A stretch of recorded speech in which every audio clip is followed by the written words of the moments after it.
আমি আশা করছিলাম আপনার প্রশ্নটা আরো প্রফেশনাল হবে। আমি এখানে বসা তথ্যমন্ত্রী হিসাবে, ধরো আত্মীয় হিসেবে বসা না। তো আমি আশা করি আপনি আগামীতে প্রফেশনাল হয়েছে প্রশ্ন করবেন। জবাব দেওয়ার আগে আমি একটা কিছু যোগ করি। এই যে যে শব্দটা বললেন, আপনি তো ওনার বহু বছরের একটা, উনি কার সাথে ছিলেন, কি করেছেন, খুবই ক্লিয়ারলি এক্সপোজড, ইজন্ট ইট? জি জি, এটা আননেসেসারি। না না না, এটা এটা এটা প্রয়োজন। মনে আছে।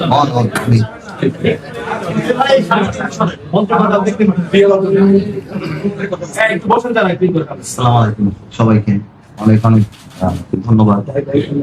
যদিও আজকের এই অনুষ্ঠানটা মাননীয় উপদেষ্টা সাহেব করেন এবং আমি কোনোভাবে এই রিদমটা নষ্ট করতে চাইনি। আমি আগে থেকে বলেছি, যেহেতু আমি মন্ত্রী হিসেবে শপথ নিয়েছি, আমি চিন্তা করলাম একদিন আমি আসি, প্রায় হয়তো আমরা গেস্ট হিসেবে আসবো, কিন্তু আমি মনে করি খুব সুন্দরভাবে এই প্রেস ব্রিফিংটা হয়, এই কারণে আমি কোনোভাবেও এই রিদমটা নষ্ট করতে চাই। আর আপনি যে প্রশ্নটা আমাকে জিজ্ঞেস করলেন, যে আমাদের সাবেক ফ্যাসিস্ট সরকারের যে প্রধানমন্ত্রী ছিলেন, এখন ভারতে আছেন আমরা জানি, এবং আমাদের সরকারের তরফ থেকে যেটা আমরা জানতে পেরেছি যে কন্ডিশন গুলি দেওয়া হচ্ছে, এবং আমার জানা মতে ফর্মালি না, ইন্ডিয়ান এক্সপ্রেস পত্রিকা আমরা দেখেছিলাম যে ব্যাপারটা নাকি এখন ওনারা আদালতের মাধ্যমে নাকি করবেন। তো সেই ক্ষেত্রে আমার কাছে তো অনেকখানি মনে হয় যে উনি ওখানে গিয়েছিলেন একভাবে, বা ওই সরকার হয়তো পলিটিক্যাল এখন ওই দায় ভার নিতে চাচ্ছেন না বলে এটা জুডিশিয়ারির উপরে দিয়ে দিচ্ছেন। তো আমার মনে হয় যে ওনার জন্য এই সংবাদটা খুব একটা সুখকর হবে না।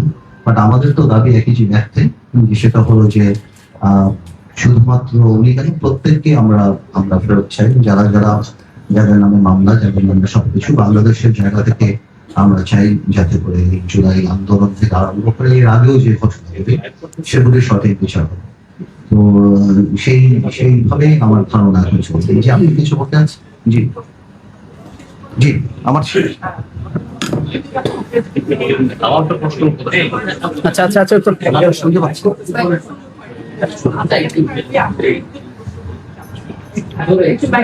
একটু একটু একটু না, আমরা শুনতে পাচ্ছি না।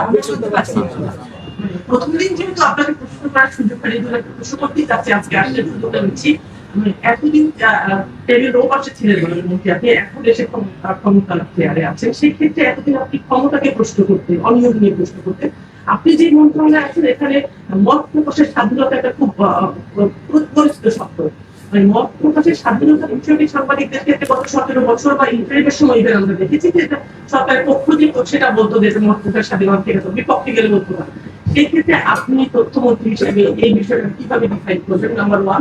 নাম্বার টু, একটু আরেকটা প্রশ্ন করছি। সম্প্রতি আমরা দেখছি ব্রাহ্মণবাড়িয়া এবং কিশোরগঞ্জে কালচার প্রোগ্রাম করতে গিয়ে বাধা পড়েছে সেখানকার আগের ওলামাদের। এইটা সমাজে আসলে কি মেসেজ দেয়? এটা সরকারের জন্য একটু বিব্রতকর হচ্ছে কিনা, কারণ আমার পরে প্রশ্ন নিউজ হচ্ছে। আপনাকে ধন্যবাদ।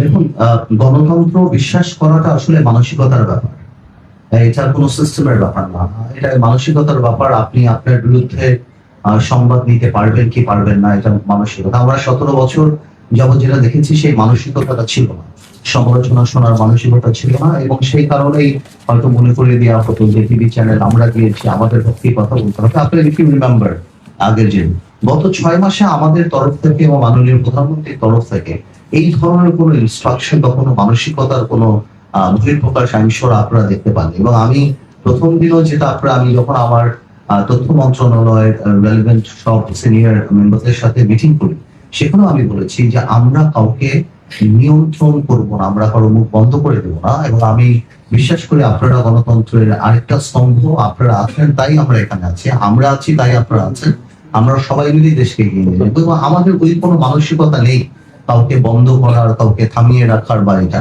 এবং আমাদের সরকারের উপর পর্যায় থেকে এই ধরনের কোনো মানসিকতা আপনারা এই 6 মাসে দেখতে পারেন। বাট আমরা আপনাদেরকে এটা অনুরোধ করবো যে দেখুন, আপনারা যখনই নিউজ করবেন, অফকোর্স আপনাদের নিউজ তো আপনারা করবেন, we are not in a position to dictate or comment on that. আর আমরা বলবো যে আমরা 17 বছর পর যেই দায়িত্বটা পেয়েছি, এটা বাংলাদেশ তার ইতিহাসের সবচেয়ে কঠিন সময় আমরা পার করছি। এবার কি একটা দেশ যদি মানে প্রথম থেকেও আরম্ভ করা হয় সেটা একটা ব্যাপার, কিন্তু এটা একটা ভঙ্গুর না, the system has been corrupted. এটা আরো কঠিন ব্যাপার, the system has been corrupted completely গত 17 বছরে।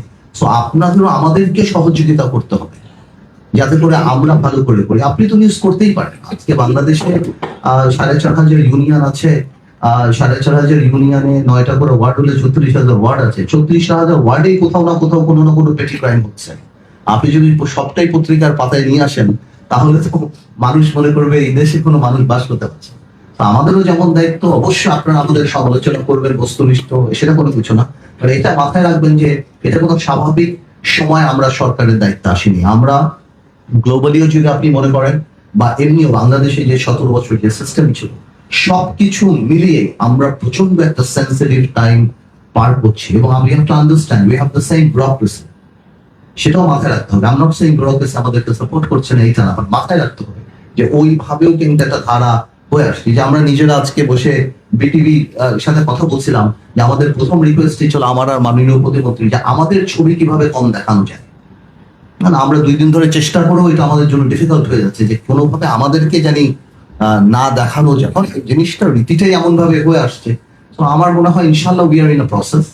তো আমার বিশ্বাস আপনারা সাথে থাকলে, দেশের মানুষ সাথে থাকলে আমরা ঠিক মতো এগিয়ে যাবো।